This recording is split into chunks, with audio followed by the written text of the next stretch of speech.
សួរនាងខ្ញុំឈ្មោះសុជាតាខ្ញុំពិតជារំភើបរីករាយណាស់ដែលបានឃើញសាលារៀននាងខ្ញុំមានបរិស្ថានស្អាត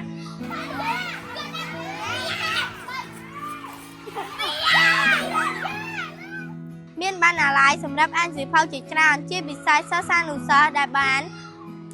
ទទួលឯកសណ្ឋានដូចគ្នាខ្ញុំស្រឡាញ់សាលារៀនខ្ញុំណាស់ខ្ញុំសូមអរគុណដល់ម្ចាស់ជំនួយដែលបានចូលរួមអភិវឌ្ឍសាលារៀននាងខ្ញុំនិងសហគមន៍នាងខ្ញុំជំរាបសួរនាងខ្ញុំឈ្មោះយំសៃប៉ោជាគ្រូមត្តេយ្យសហគមន៍នាងខ្ញុំពិតជារំភើបរីករាយខ្លាំងមែនទែនដែលបានបង្រៀនកុមារនៅក្នុងសហគមន៍តាមរយៈអង្គការទស្សនពិភពលោកដែលបានបណ្ដុះបណ្ដាលនាងខ្ញុំរយៈពេលកន្លងមកឲ្យនាងខ្ញុំមកបង្រៀនកុមារដែលរៀនយឺតរៀនខ្សោយ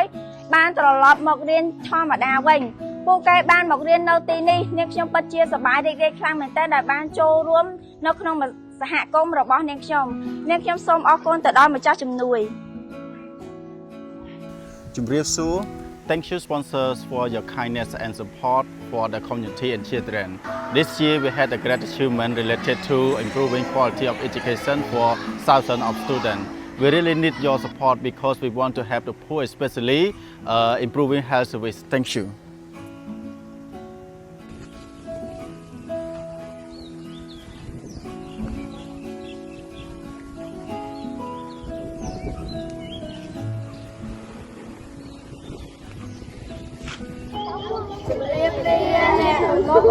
Bye bye.